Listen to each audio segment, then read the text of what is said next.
I'm Shiraz. I'm the communications lead of the TERMIS BPC. So thank you for joining our webinar today. We're very thankful for you for joining us, and we've got some great speakers lined up to introduce this webinar series. So just as a brief overview of our series itself. So the TERMIS EU Pre-Accelerated Programme is part of our competition, the TERMIS BPC, which is part of the actual TERMIS EU conference. So within that actual initiative, we want to actually launch a program through this series of webinars open to entrepreneurial researchers. And the idea of this is to actually allow researchers at all stages of their career to participate in developing understanding of pre-market commercialization challenges in specific areas, specific to the field of tissue engineering and regenerative medicine, which we call TERM. And it's also allows prospective commercial entities to address previously unaccounted risks and concerns, which aren't really specific to other industries.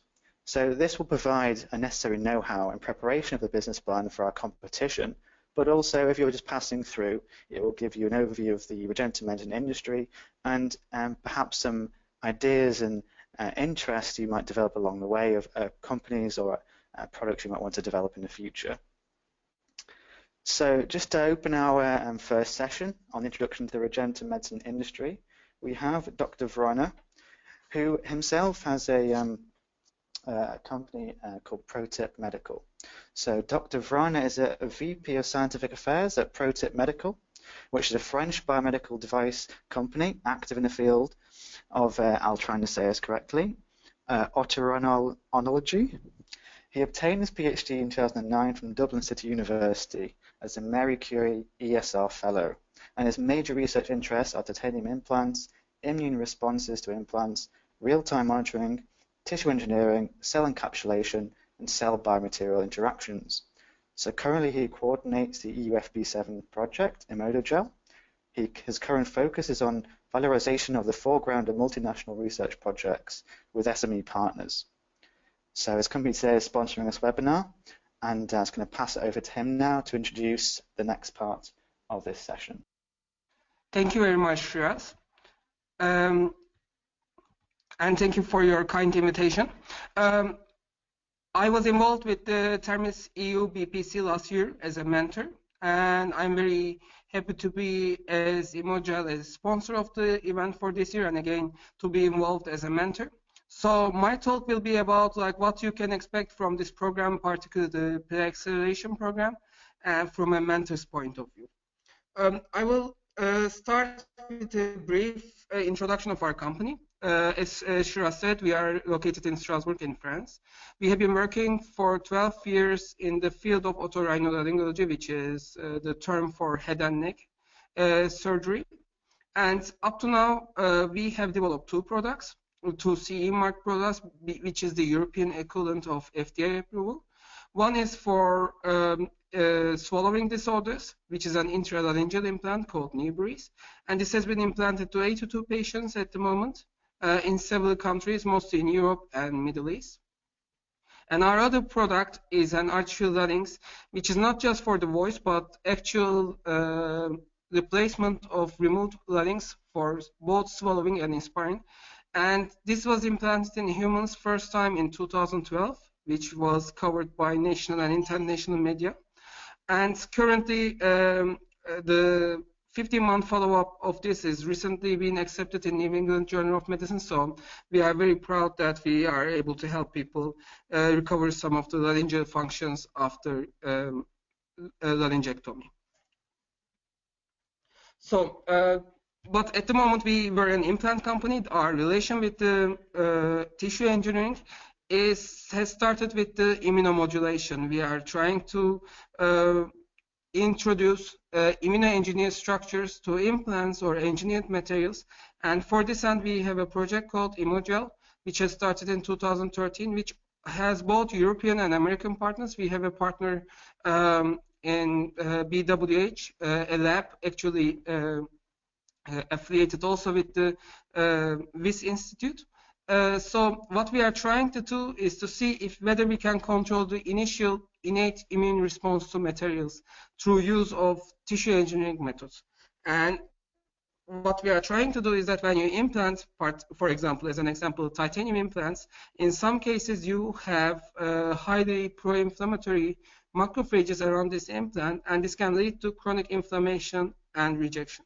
So instead of this, what we are trying to do is to engineer a gel which contains the autologous M2 macrophages, which are anti-inflammatory macrophages from the patient, so that after integrating this with the implant or the engineered tissue, we are trying to create a microenvironment which is more prone to healing and integration.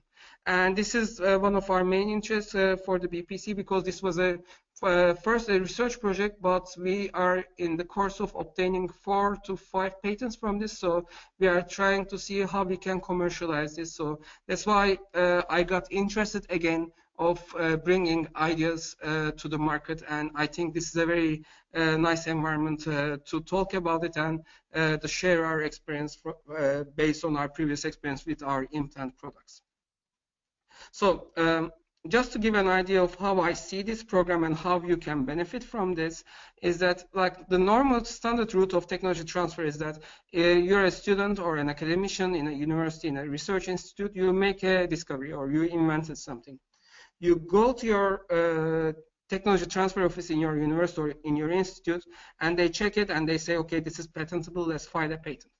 And then everything goes, and in the end, when you obtain a patent for the technology transfer office, the dream scenario is to out-license your technology. If the industry is really interested in your technology, they will just out-license it, and it will be an income for them. It will be a revenue, and you will get some money too. This is the dream scenario, but this happens very rarely because only very few technologies are at that maturity level at the time of filing of the patent. So most of the time, what happens is that the TTO tells you to start up a company, which in some cases sounds like a good idea, and you go ahead with it, but there are certain problems with that, and that's why there is about a 10% rate of success, because there's a lot of confusion, a lot of delays, and in the end, many people fail, even with wonderful ideas. And the reason behind this confusion and the failure is that each person who starts a startup is basically trying to reinvent the wheel or rediscover America. And because of this, there's a lot of energy and money lost to friction. The second thing is that the discovery invention might be great by itself, but it might not fit very well with the industrial needs. And from an academician point of view, this is hard to know because you are more focused on whatever is hot in your area at that moment. Whatever you discovered or invented might not be upscalable. It might work great at the level of lab, but it might be difficulties from the regulatory point of view, logistics aspect. So this is not, again, something you would know, even have a good idea about. The fourth problem is that sometimes the expenses of what you do is so high that your solution might be interesting from a scientific point of view, but it is not worth to be industrialized. And if you notice this well into creation of a startup, this is a failure. You might not have a very good idea about what kind of market you are targeting, what is the size of the market, or what kind of business plan you are going to follow. And this is generally come from lack of knowledge and experience. And I think the most important part is that there's a fish out of water effect. Like you were a researcher with an idea, and suddenly you need to become a businessman. And this doesn't fit with your background. This doesn't fit well with your credentials. You cannot claim any kind of knowledge in this, and this is not a good formula to begin with.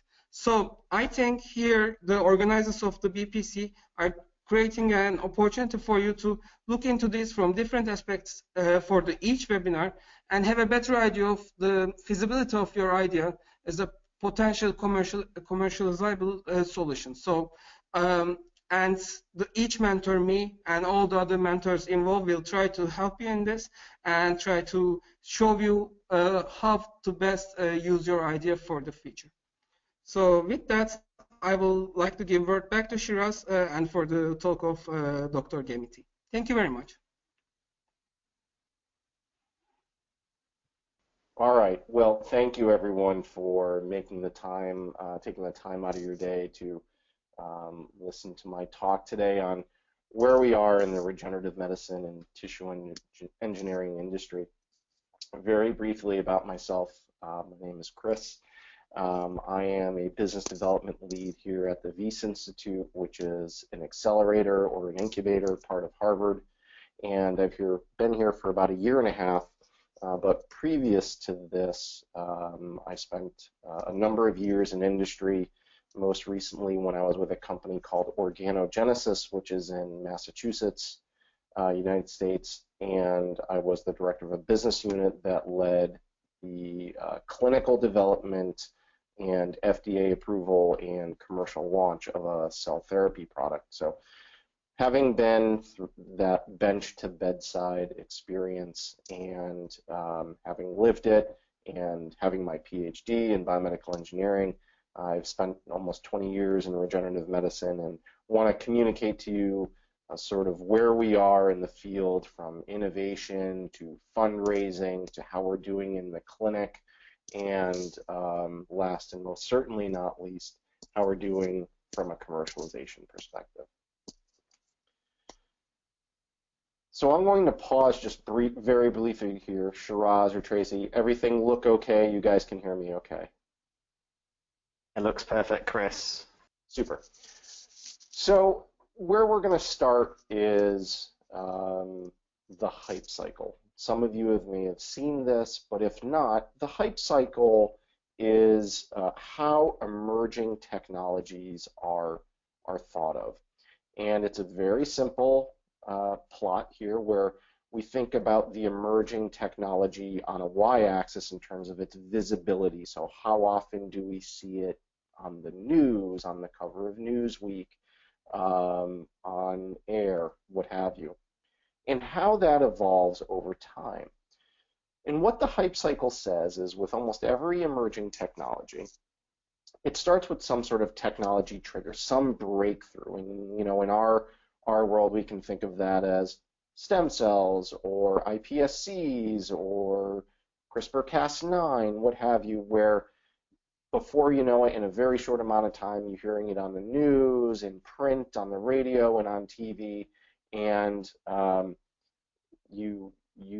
everybody is well aware of what this technology is. But inevitably, you reach this peak of inflated expectations where maybe we're not delivering on a lot of the promises that we had hoped. And in a similar amount of time, that the visibility comes crashing down into this trough of disillusionment, whereas maybe originally we thought we were going to be curing cancer or what have you. We can't fulfill those promises. We're not delivering. But hopefully through survival of the fittest, we become enlightened, and eventually we become productive as an emerging technology. And there's been a lot of analyses, whether it's cell phones, alternative power sources, and even regenerative medicine, that analyses have shown that they follow this same hype cycle. So I want to just leave that there and ask you, where do you think we are as an industry in terms of this hype cycle? So I'm going to spend the rest of my time addressing where I think we are, and we'll come back at the end of the presentation and we'll see where we all think we are. So how as we want to get to that productivity level, I think there's 4 areas in which we need to, or really any field needs to concentrate on. The first is in innovation. That's the core of it, the technologies, the science. So I'm going to talk a little bit about how we're doing in terms of new targets, scaling things up, and the new technologies that are emerging. I'll then transition to the financing. Obviously, we need money to fuel commercial progress and commercial development, and there's many sources of that financing, through venture capitalists, through IPOs, so going public as a publicly traded company, partnering with pharma or biotech in mergers and acquisitions. Third metric in terms of the productivity is the clinical progress. How are we doing in terms of our clinical trials, be it phase 1, 2, or 3, or how we're doing in the real world, which sometimes are referred to as phase 4 clinical trials. And last, and arguably most important, is the commercial success. How many approvals do we have?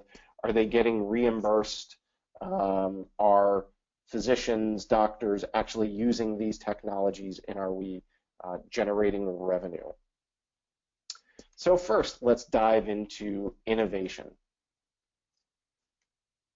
So happily, I think of late, over the last, let's say, 5 years, there's been plenty of innovation fuel. And I really do like the word fuel, because the innovation engine that is going to supply clinical trials and eventual commercial successes needs a fuel, and the technology is that fuel. And so over the last 5 or 10 years, I think CAR-T and TCR, autologous and allogeneic cell therapies in blood cancers and hopefully eventually solid tumors have been amazing. The early clinical trial successes have been astounding, and with more to come. Gene editing is very early. A lot has been made about CRISPR and Cas9, and there's a lot of promise there. And we're already seeing a lot of companies formed based on not only CRISPR-Cas9, but TALEN and zinc finger progress as well. Gene therapy had gone through the crash of its own in the 80s and early 90s, but really has emerged with a lot of new science around the safety and the targeting of different AAV serotypes. So I think gene therapy is another one that is really hitting its stride. And microbiome, perhaps not often thought of as a tissue engineering or regenerative medicine therapy, but I think it should be considered, especially in the regenerative medicine context, as we think about restoring what is the natural biome, whether it's anything from the gut to the skin. So I think based on the last 5 or so years, there's plenty of innovation fuel. There are a lot of enabling technologies that should be pushing us forward through the clinic and into the commercial realm. One of the areas that I think gets overlooked in terms of innovation is manufacturing innovation. Manufacturing and scaling up, it's an essential counterpart to the technology.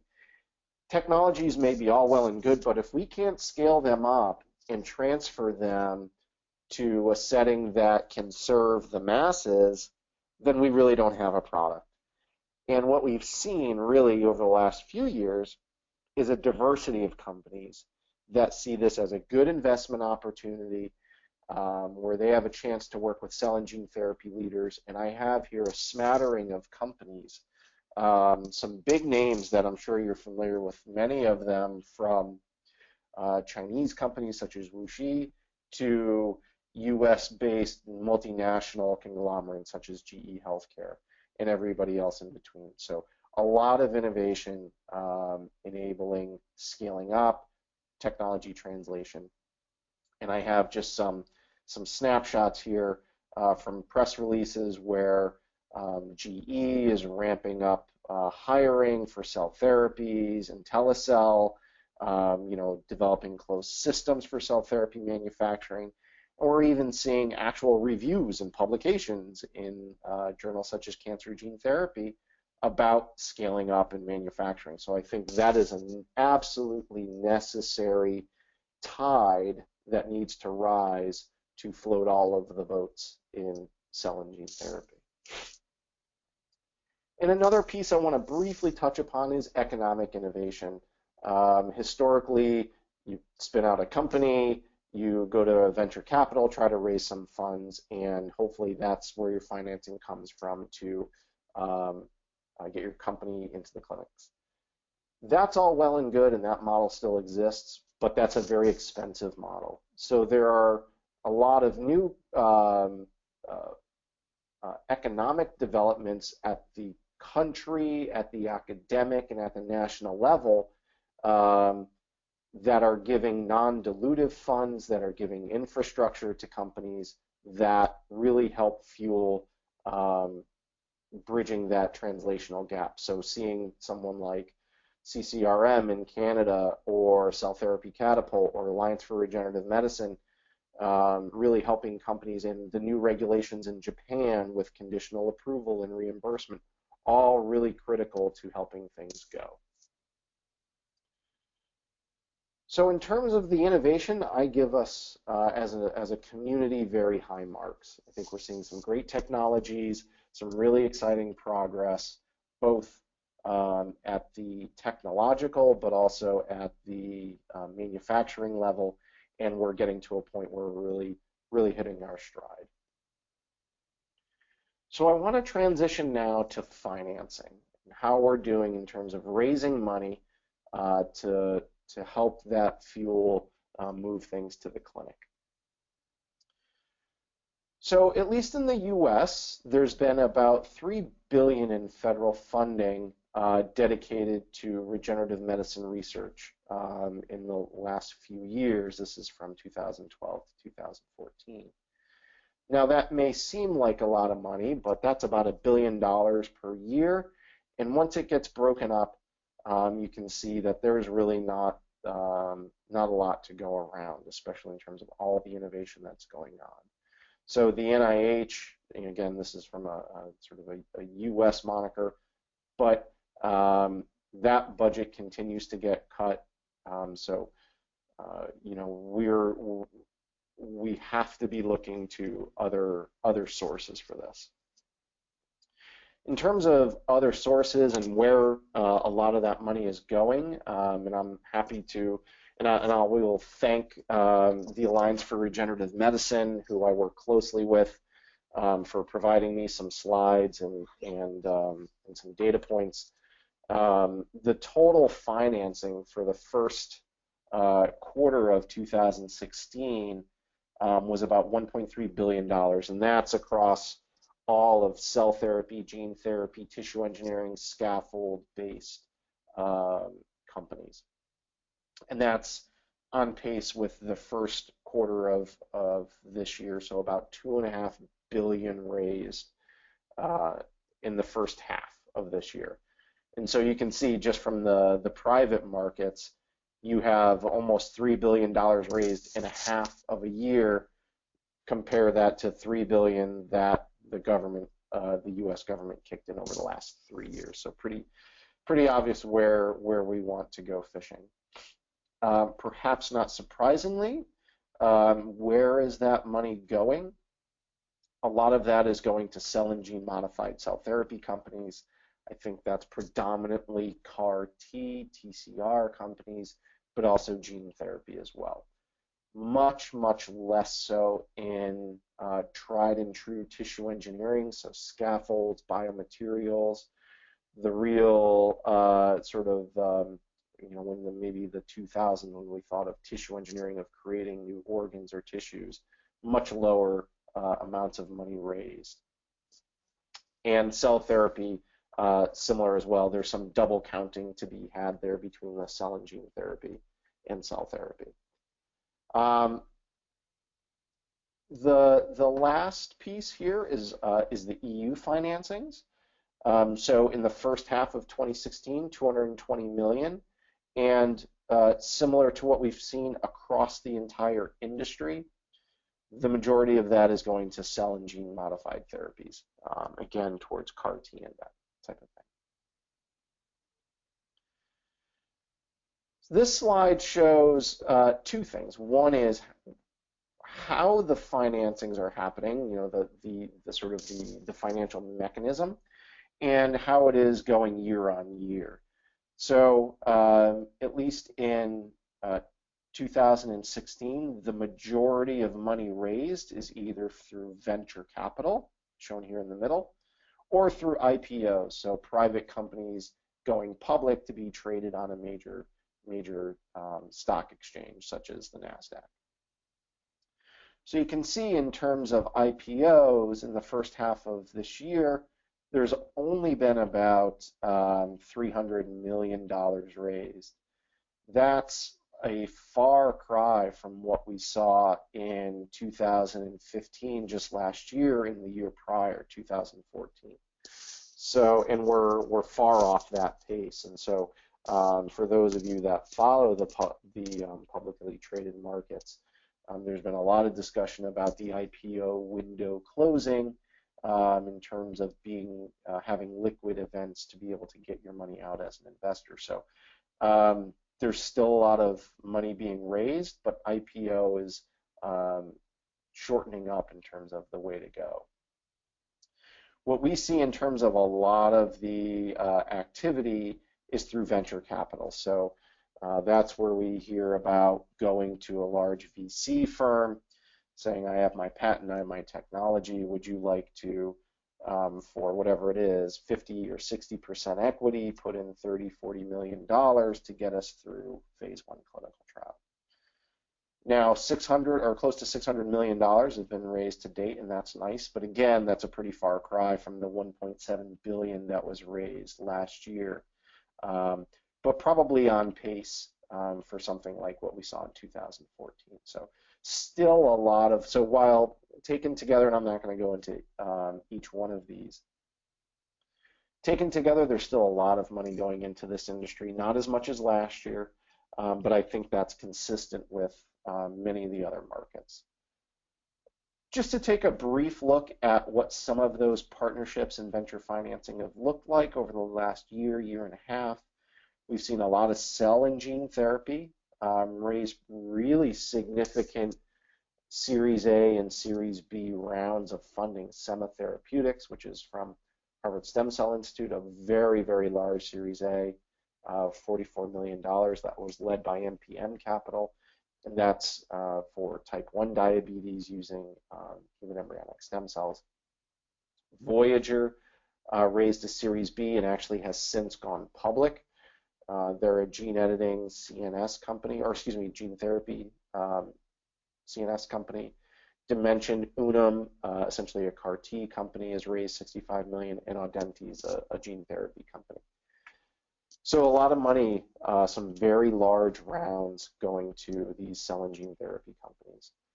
And then to look here on the right, perhaps not surprisingly, you're seeing some big deals, some big numbers, and the numbers that I have in bold is the total deal amount, so with milestones, future payments, that kind of thing.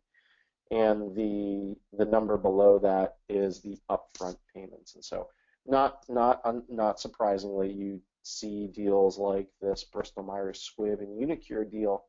It looks huge in that it's a $2.3 billion deal, but that's really if it goes all the way through fruition and you hit all of those targets. But upfront, it's $50 million.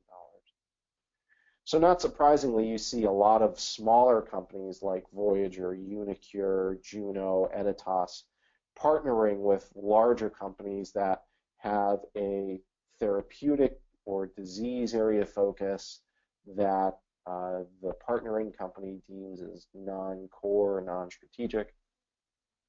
But these larger companies have obviously the deeper pocket, can add the money into these companies that they need to make that go.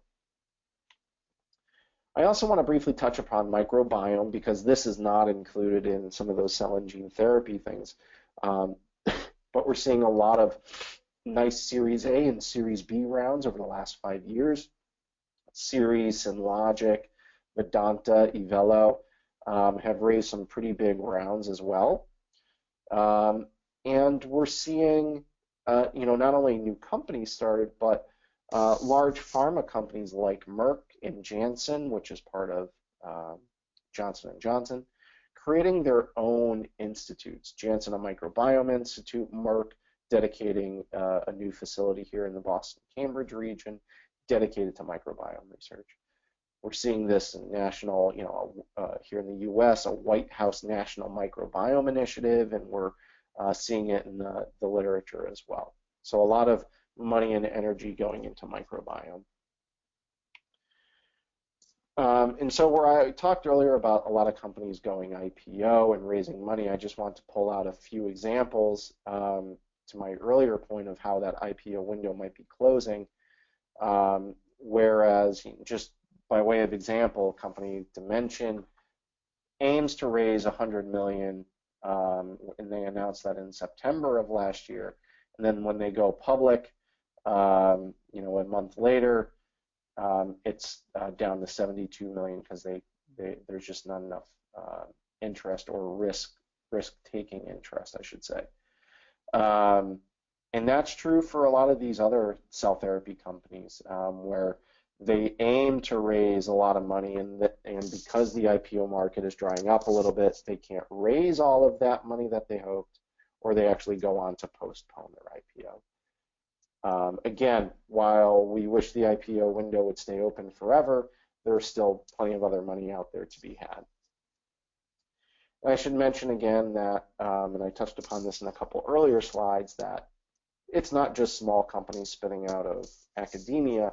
Some of the big boys and the major pharma or biotech companies are seeing that cell, gene therapy, and tissue engineering are exciting, investable areas. So some big names such as Pfizer, Novartis, GSK, J&J, Shire, Sanofi are pouring a lot of money into this sector. And so I think that's really exciting for all of us. And so, you know, it's great to have money coming in, but there's a lot of importance and things to infer from partnerships. So, you know, on the surface, a partnership with a large multinational, I think it suggests that everybody agrees, or there's pretty broad agreement that the science itself has reached sufficient level of maturity. So obviously everybody has different levels of risk tolerance, but when you see this mass of companies, big companies that tend to be less risk tolerant going in, it shows that we are maturing as a field. And past that, very importantly, the resources, both people and money, human and capital, they're absolutely necessary to help shepherd these technologies through the clinic. They're very expensive to run clinical trials. It requires a lot of expertise, and many times a small company just doesn't have that, and so you need a partner to help do that.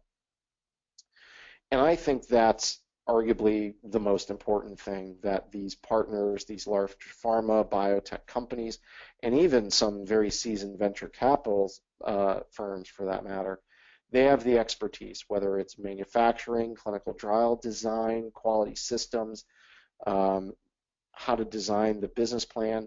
Those are all absolutely necessary to achieving sustainability as a business. So to mark us for our financing progress, again, I give us a good grade here, a nice green check. Things have tapered off since 2015 and 14, where the money was really flowing, so things are scaling back a little bit, but that's okay. That's completely natural, but we're still doing very well as a community. I want to transition now into our clinical progress, and thanks again to Alliance for Regenerative Medicine for a lot of this data. But we have, as a community, more than 700 clinical trials that are underway as of the end of Q2, and that is really astounding. And as a very rough cut in terms of how that's distributed, roughly 200 in phase 1, so earliest phase, looking more for safety than efficacy in a phase 1. Phase 2, more than 400 clinical trials. Phase 2 is looking more not only for safety, to confirm safety, but really for an efficacy signal. And then in phase 3, not surprising, you see a large amount of attrition. Not only is it most common for trials to fail in phase 2, but it just takes a longer time to get to phase 3, 66 trials. So that's a lot of shots on goal. So this is very promising for us as an industry. To look briefly, excuse me, at what therapeutic area these trials are in, not surprisingly, the vast majority of them are in oncology. So more than 40% of the trials are in oncology. Why is that? I think it's a combination of the technology push. We've found that CAR-T, for example, works very well in oncology. So it's a combination of that technology push and the market pull. Oncology is a has a poor quality of life, has a poor mortality, and historically has been reimbursed very well. So when you meet up that technology push with the market pull, you have a lot of activity, and we see that in oncology. It's followed by cardiovascular as a strong number 2, but then I would say everybody else: infectious disease, CNS, musculoskeletal, so on and so forth, and some rarer things such as GI, surgery, respiratory, much lower on the list. So to look briefly at how we're doing in terms of clinical progress, I have here, I guess on my y-axis, some positive news from clinical trials broken out by phase 1, 2, or 3. And we see a lot of great work in phase 1, whether that's data, safety, enrollment, recruitment, acceptance of INDs in the US. So a lot of different companies with some nice phase 1 progress. Same can be said for phase 2. I have here listed the companies and what their technology area is. And more importantly are the phase 3s. These are companies that, if and when successful in their phase 3, hopefully the product is soon approved in the next year or so, and we can actually have a product on the market. So Tygenix, Cytori, Celyad, and Spark with their gene therapy, some really nice phase 3 progress. But that is balanced by some failures, and we see poor Athersys with their MSCs failed 2 trials in 2015, which was very disheartening for a very promising technology. Alicure and acute kidney injury, Avalanche and Celadon with their gene therapies missing the mark on phase 2. And while those companies are still around and they can rejigger, it's much harder when you fail a phase 3, which is what Vital and MacroCure are facing with their phase 3 failures. And so to my earlier point, I have here on the lower left-hand corner the historic success rate. So phase 1 to phase 2, when you're basically trying to show efficacy, or excuse me, just trying to show safety, about a 70% chance of proceeding to phase 2. Phase 2 to phase 3 is really where the big letdown is. Phase 2 is, again, when you're trying to really show that efficacy, and by and large, that's where the majority of the clinical trials fail. If you're successful with your phase 3, you should be in very good shape to get your product approved. So other areas to think about in terms of clinical success, now this is a bit of a FDA US-centric basis, but there are different frameworks with the FDA that allow for greater, more meetings with the FDA and as some would say, some special treatment by the FDA for breakthrough, fast track, or orphan. And so get more meetings with the FDA, quicker turnaround times in some of those meetings. There's no reduction in terms of the burden of showing safety or efficacy, but having a more open line of communication with the FDA, as well as for something like orphan disease, if you have market exclusivity or tax breaks, there's a lot of companies that are taking advantage of these new frameworks, and there are other countries that are doing things like this, the most notable of which is Japan, which with their big push for regenerative medicine having conditional approvals and early reimbursement for showing clinical success early on. So that's and not surprising, you're seeing a lot of investment, clinical trials being run in Japan because of that. So that's all well and good, showing clinical progress through phase 1, 2, 3. But what about the real world? This is really when we need to not only treat patients outside of inclusion and exclusion criteria, but also this is ultimately where we're going to be having our revenue. So I would say generally, cell therapies have been safe and efficacious or, relative to standard of care. And so that's great. Obviously, if we can't even claim that, we're going to be in trouble. We've treated a vast number of patients, certainly well more than 1 million patients have had some sort of cell and gene therapy or tissue engineered product. And we've done it over many, many years with early products like Carticel, Epicel, and Apligraf being approved in the late 1990s and even some more recently. So having that long track record is very, very promising. And not even included in this are cord blood, hematic HSCT, stem cell transplants, and banking. That continues to be very successful, but tends to be nonprofit. But I asked the question, but how much better relative to standard of care or some sort of small molecule or monoclonal antibody have these products been? And we'll come back to that question, but I think we need to be doing much better relative to standard of care. We have to raise the bar for us if we're going to make this a really successful business. So in terms of the clinical success, I think we've done very well, but there's still a long way to go. I think there's a lot of, we saw a lot of phase 2 trials, but probably more failures than what you typically see in small molecules. So maybe some lukewarm success here in clinical trials, not only for the clinical development and certainly for the real world. The clinical success in the real world, it's been safe, it's been efficacious, but it's frankly not been that efficacious, and that's something that we can talk about in a little bit.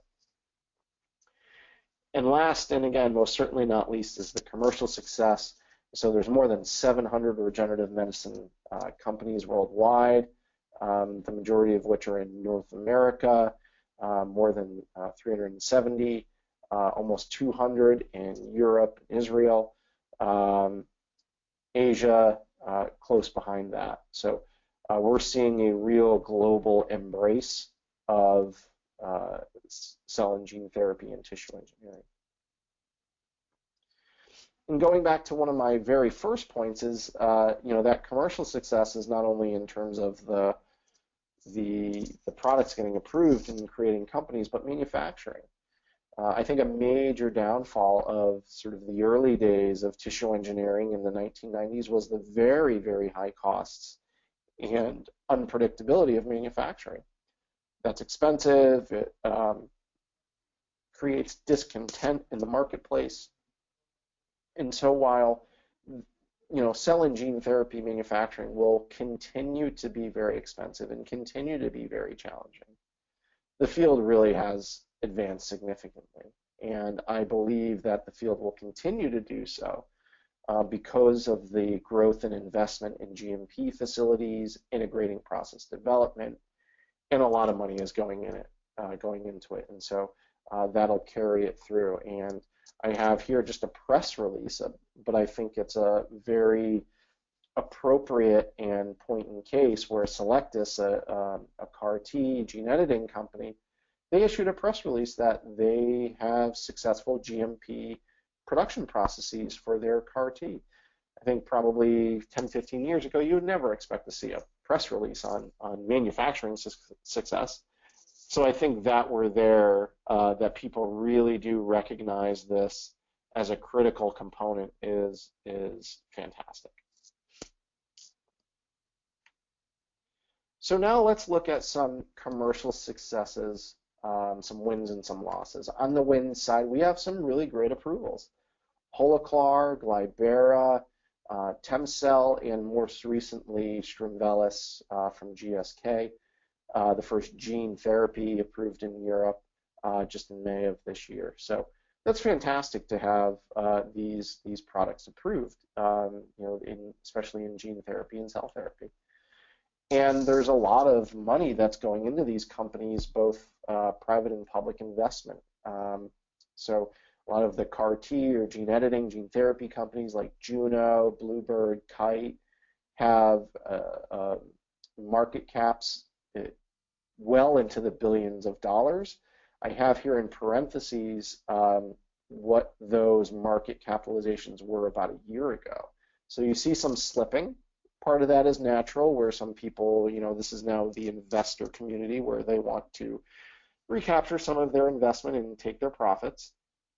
But at the same time, I think it also highlights, some slower progress, some clinical missteps, but a lot of money still tied up in these companies. And for better or for worse, Editas, for example, on the bottom of the list, not so long ago was a billion-dollar company and is still yet to treat one patient. So very interesting to see how that plays itself out. Now, in terms of the losses, revenue. Ultimately, that is one of the real metrics of an investable business, is what are you returning on your revenue?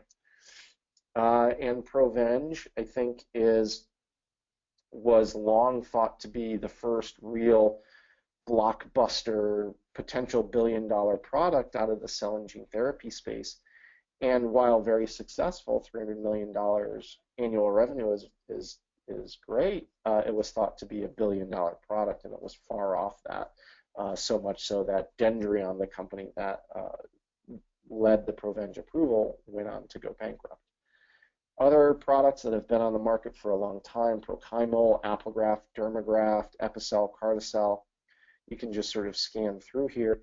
There's no blockbuster drugs, products. There's no products that are even approaching that. So there's really a paucity of showy, big number products that have garnered significant revenue. And it's still a wonderful achievement to get many of these products to market, to patients that need the efficacy that the therapeutic benefit that they're going to do. But if we're thinking about investment, we still need to improve on revenue. And last, here are the bankruptcies and divestitures. So there's been a number of companies: Tengion, Dendreon, and Intercytex. They've gone bankrupt. And companies like Osiris, Geron, Shire, and Genzyme, they at one point had cell therapies or gene therapies, and then since sold those off to concentrate on whatever small molecule monoclonal antibody. So let's take a look at the commercial success ahead. I think CAR-T and gene therapies really do promise to solve significant unmet medical needs, and curative in many instances, which is really great. And I think the investment community believes in these companies. Many of them are billion-dollar market caps already, and well before any approvals, but hopefully we'll see some of those approvals next year. So assuming these companies deliver on their promise, is this the level of efficacy that we need to shoot for? Curative? Do we need to be curing cancer? Do we need to be curing blindness? Is that the bar that we need to shoot for as a community? Whether it is or it isn't, is that even realistic? What I would say is, presumably the improvement over the standard of care for all cell therapies, they're going to follow some sort of normal curve where there's some really wonderful curative technologies, some that are really minimal over standard of care. So how do we prepare for that? Not everything is going to be curative that can justify a $300,000 price point like some of the CAR-T companies are advocating for, or $1 million price point like some of the gene therapies are promising. So if our sort of average tissue engineered product is only minimally better than standard of care, how do we prepare for that? I think we need to see a major investment in health economics outcomes research. And I think the European markets have probably done more about this than the US, especially as it relates back to reimbursement and regulatory, and certainly the UK NICE system is a premier example of that. But I think companies, as they go forward, whether they're commercializing in the US or abroad, really need to be investing in showing that you have a health economic benefit. Past that, I think really truly understanding the mechanism of action, how these products work, that has significant implications in what trials you run, what patients you include or exclude. So never forgetting that this is about how the product works is key. And continuing that progress in manufacturing, supply chain logistics, also really key to commercial success. So how do I grade us? Well, I think it's still to be determined. And so, let's go back to that very first slide that I showed in terms of where are we. And so I'll pause here, and now that you've heard me rank us from the innovation to the financing to the clinical and commercial successes, where do you think in your head of where we land as a community? Are we still at the very beginning in terms of the technology is just emerging, or are we at a peak of inflated expectations, or have we gone through a crash, or we're in the middle of a crash and we're in this trough, or have we become enlightened through some ills and we're on our way to productivity? How I would say this, well, maybe like a good politician, it depends. I think depending on the technology that you're talking about, I think they're all at different points on this curve. I think CAR-T and CRISPR are, there's a lot of expectations around them right now with, only so much clinical data. So hopefully it continues to expand, but it may not be. Products like STAP have fallen off the radar. iPSCs, I feel like, are just, they've gone through a bit of a rough time, but are well on their way. And gene therapy, certainly in the 90s, went through a tremendous crash, but have even seen recent approvals. And I think MSCs and tissue engineering have become fairly productive, not high level, but are pretty productive. So I think if you take that in summation, I do think that we're on the slope of enlightenment, that we've learned a lot of lessons, and we're well on our way. So in conclusion, I think our innovation, it's expanding that foundation of knowledge, and that's not only for the therapeutics, but the manufacturings as well. Financing for certain sectors and technologies is white hot, specifically for CAR-T. But really overall, it's been cooling off, so we need to seize upon that. In terms of the clinical successes, it's mixed. Some of the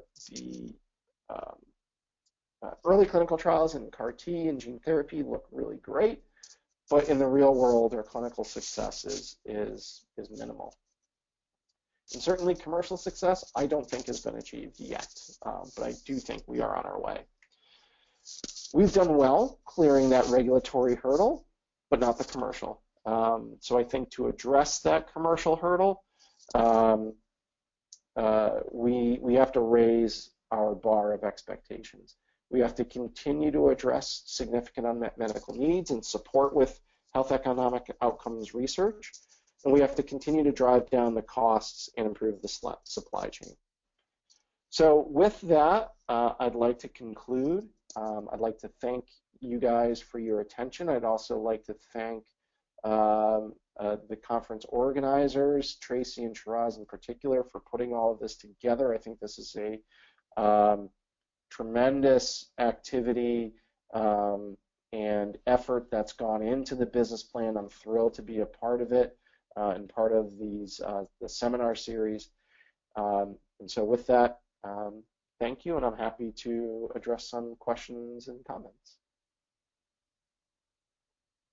Thank you very much, Chris. That was a very informative talk. So just throwing back to your interesting point about the hype cycle of cell therapy and advanced therapy as a whole, it is very interesting, the recent press coverage about cell therapy development, especially here in the UK, about new clinical trials in the area. Do you feel that perhaps the media is portraying perhaps more of a hype around the topic than is actually in present, do you think? Or are you seeing a trough back through the hype cycle? Just wanted your comment on that briefly. Yeah, I think that is absolutely the case. I think it's been the case, and I think it will always be the case that the media and companies as well are going to naturally hype up their technologies. In many ways, that's a good thing. It, calls attention to tremendous technological innovation. It raises awareness, oftentimes for really terrible diseases, but it has its downsides. Sometimes investors or sometimes just the general population associate, they're not fully informed of how long or how successful these technologies are going to be, or how long they're going to take to get to the clinic or through the clinic. And inevitably, you're setting yourself up for missing those big expectations. And I do think it's really important for companies to consider how to manage the press and manage public relations and manage those expectations. Some of it is within their hands. Some of it is just going to happen, and you can only do so much. But it is a tried and true artifact of emerging technologies that there's just going to be hype. So it's just a matter of how you're going to manage it.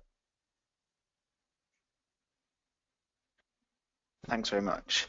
I think that draws on very nicely to the slide you just presented from ARM, summarizing the different phases of the clinical trials. Is it around the world or just the US that you had on that slide? No, those are worldwide. Okay. It's very interesting to see that perhaps, do you think there are any significant factors that are restricting companies or groups progressing to phase 3 from phase 2? Because it seems like there's a lot within phase 1 and 2, but not many progressing through. So what are the key factors and significant risks you think they're not able to overcome? By and large, it's the efficacy. More times than not, when a trial fails in phase 2, it's because of efficacy. Either they didn't hit their endpoints, their statistical, the statistical significance for the endpoints chosen just wasn't there, or maybe they did technically hit their endpoints, but it's not impactful enough, sort of clinically impactful enough to warrant the investment in a phase 3 clinical trial. And I don't know how much the group knows about clinical trials, but typically your phase 1 is talking about anywhere between 10 and 100 patients roughly for these types of cell therapies. Phase 2 is usually in the 100 to maybe few hundred range, and for phase 3 you're talking hundreds if not thousands of patients, typically not thousands for your orphan, but can certainly start to push that in the world of clinical trials. And so as you think about hundreds, 500 or thousands of patients in a phase 3 trial, that's enormously expensive. Many, many, many millions, tens if not hundreds of millions of dollars going into that. So by phase 2, which again is when you see that first real signal of efficacy, how much better you are versus control, if it's not there, statistically you're done, but if it's not there clinically impactful to warrant going forward with a huge investment in phase 3, it's going to just be shut down as a business decision. So you can ask the follow-on question, well, why do clinical trials fail? And that's certainly a longer conversation, but they fail because of maybe you just chose poor endpoints. Maybe your control worked a lot better than you thought it would. Or maybe, and I think this plagued us as an industry earlier on, less so now, is that you didn't have a sufficient understanding of the mechanism of action to do those other things that I said. And because you don't really know how the product works through and through in the body, you chose poor endpoints, you recruited patients that probably weren't going to respond as well as they should have. So I think going back to the early stages of really truly understanding that mechanism of action is really important to seeing these through the long road of a clinical trial. I think that's a really great point there, and I think it's something we'll address later on in the series with our clinical trial session. Hi,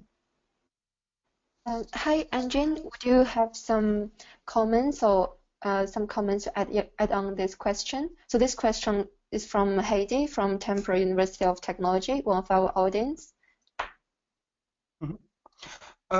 I think one big problem with the tissue engineering is that, like, when you look at in engineering, products engineer, you engineer something for an environment designed for it.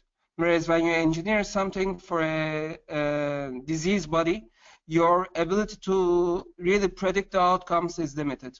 This leads to a lot of time for the development, and this also leads to a lot of unforeseen events at the point of phase 1 or phase 2 clinical trials, and unfortunately generally in phase 2, because in phase 1, like, safety is easier to clear, but showing a significant efficacy is difficult. And particularly in the field of tissue engineering and regenerative medicine, you really need to have a very high efficacy because the base cost of your product is really high.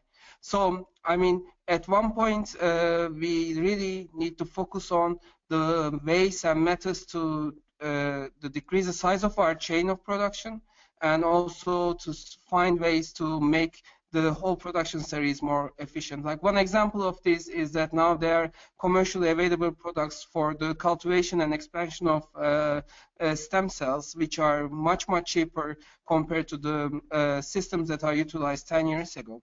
So that's one thing.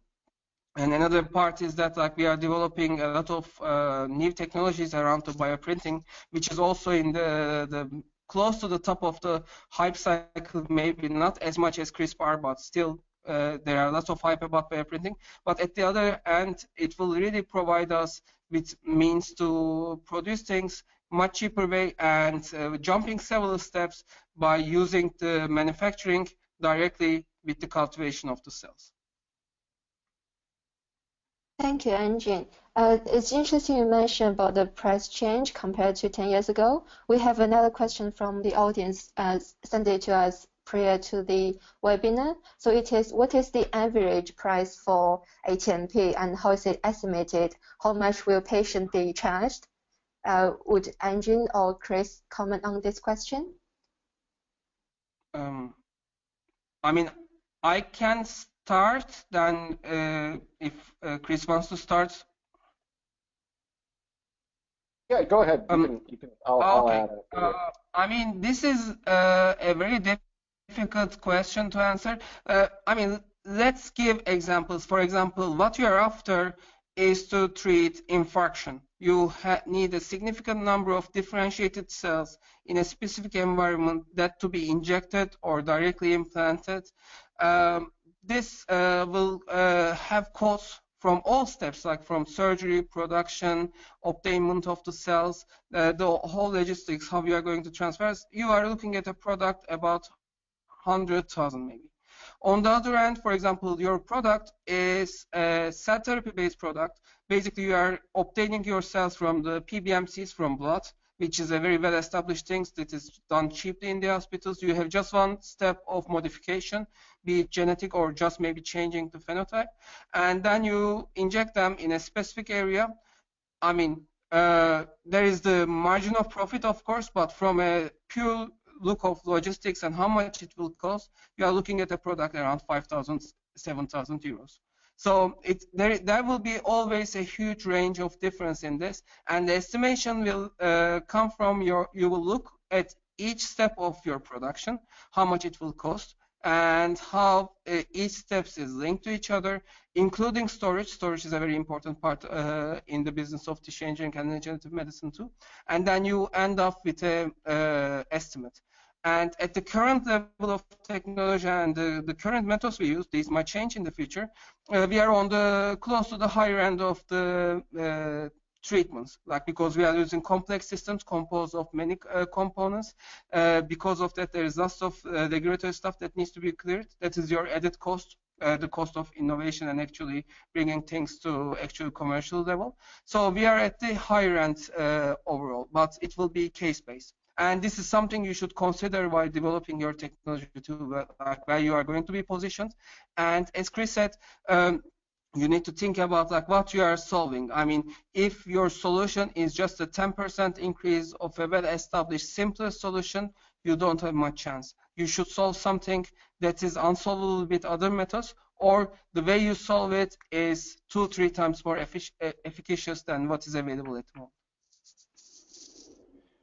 Yeah, and I think that's a well said, and I would just add that you know, I don't know if there's a real, if it's fair to even say what's the average price, because it's so dependent on the technology and the medical or the therapeutic area and the unmet medical need. And so, you know, I can just point out that some of the gene therapies, or you could say that, you know, the Unicure gene therapy that was approved, you know, last year, the list price is over €1 million.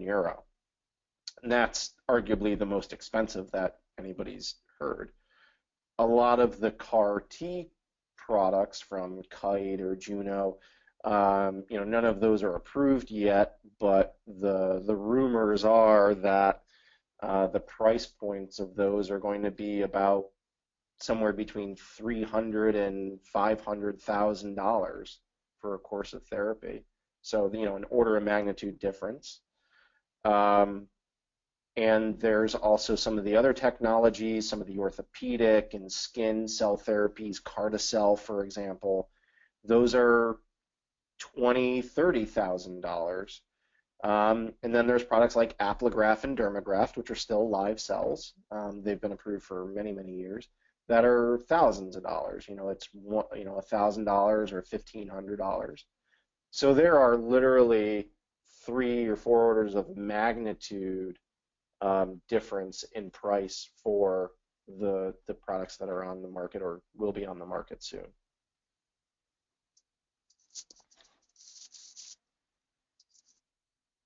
Thank you, Chris, and thank you, Engin, for comments on this question. So any audience, if you want to ask question to our speakers, please submit your question in the question window, and we will address your question during the panel discussion or after the webinar.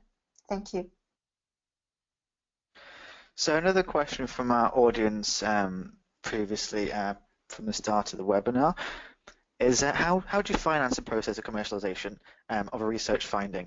So we've mentioned it's a very long process. So what are the main sources of funding for that, and what are the main challenges in finding funding? Just a brief introduction to that topic, perhaps from Chris and Engin. Sure. There are a number of sources to raise money from, and I will say that especially a cellular gene therapy product, that if from a phase 1 to all the way through approval, so multiple 3 or 4 clinical trials, it's going to require easily hundreds of millions of euro. And so where do you get that money from? It's a real range, and it depends on where you are in the process. It can start very early with non-dilutive funding, angel investors, government grants, university money, but that's usually smaller amounts of money. From there, oftentimes companies look to venture capitalists that put in large amounts of money, tens of millions of dollars, but they also take a significant equity stake, so they then own a large part of the company. And then from there, it can either be investment bank, additional venture capital, or going public to raise more money. So there's a lot of sources. I didn't mention foundations, but if you're a rare disease, COPD, cystic fibrosis, what have you, type 1 diabetes, there are foundations that add in a lot of money. And that's really the job of a business development person or a CEO find those sources of funding. And you might recall that I showed one of the slides from the Alliance for Regenerative Medicine that showed how in different areas the money was raised through IPO, through VC, through mergers and acquisitions. I didn't mention pharma partners, but from other companies is another big source of funding. And for those of you that haven't gone to that website, I recommend you go check out the Alliance for Regenerative Medicine. The website is alliancerm.org, and they have a lot of great information there and they do quarterly reports that are really wonderful sources of information. And any comments from Engin? Specifically for Europe, I mean, the general steps are you start with the local or national government grants to get your footing, and then again look at local venture capital at nation level or in your region level. They are generally available. It is not as widespread as in US, but it is available.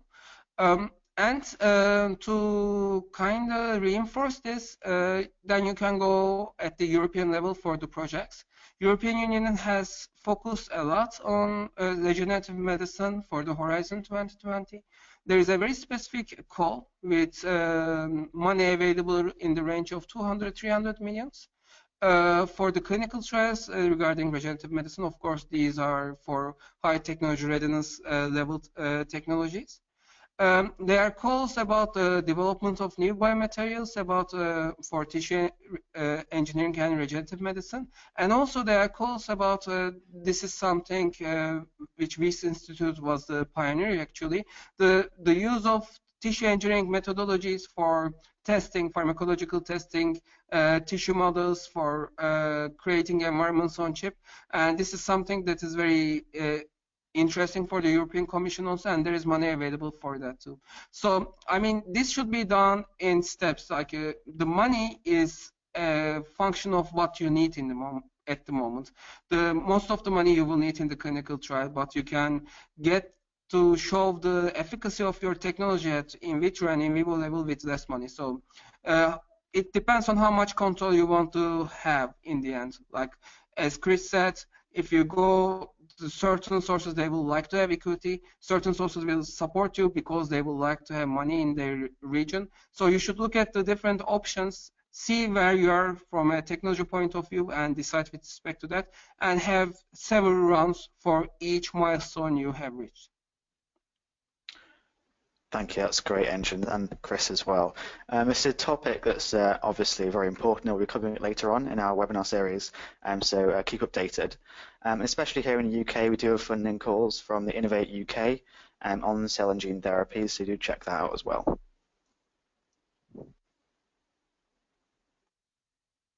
So I have another question, a very good question from our audience here. So we will have a session specifically focusing on this topic, but we would like to hear what Chris and Engin think about this question. So this question is, how important is Big Pharma in building the industry? Can or should we grow ATMP industry independently of these stakeholders?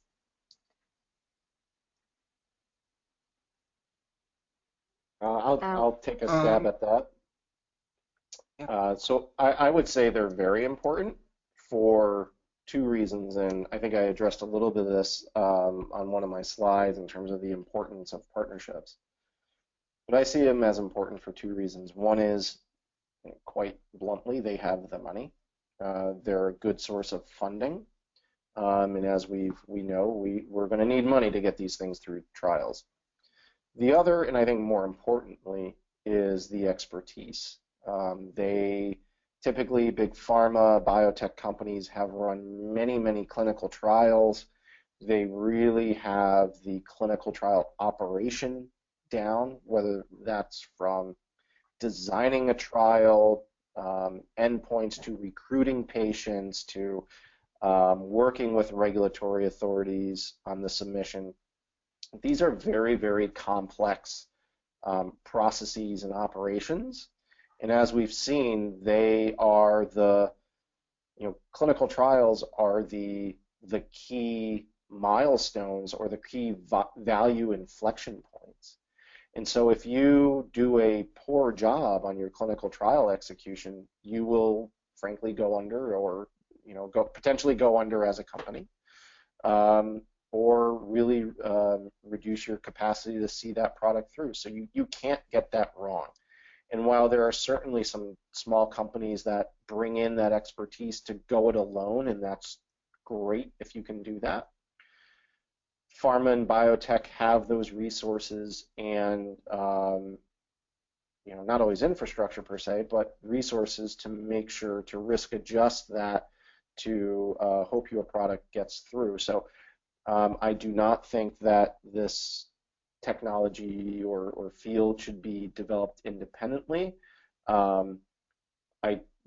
We all have a lot to learn from each other. I don't think that this should necessarily, but at the same time, we should maintain some level of independence and recognize that we're going to do things.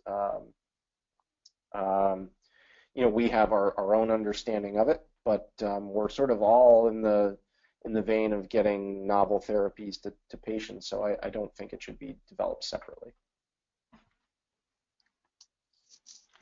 From my part, I find it inevitable, and actually the ATMPs are not competition for pharma biotechnology. It is basically enriching their portfolio, and we have a lot to gain from them.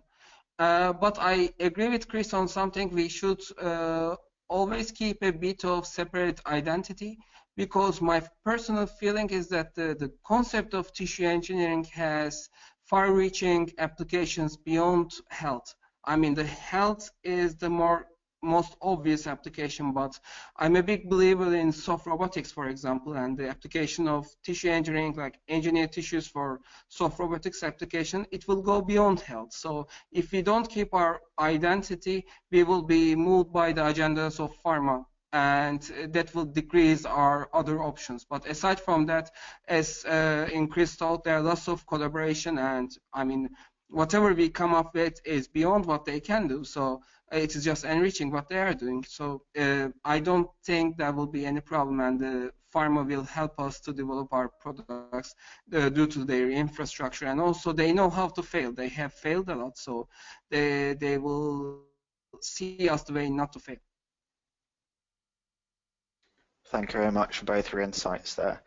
So another question come through from one of our previous finalists, I Love a Ball, and it raises the question of throughout this talk we sort of focused heavily perhaps on the US and the global market, but in particular on the EU market, where is the money coming from, and what are the major financial trends in the market? So perhaps, Engin, you could offer some insight on this topic?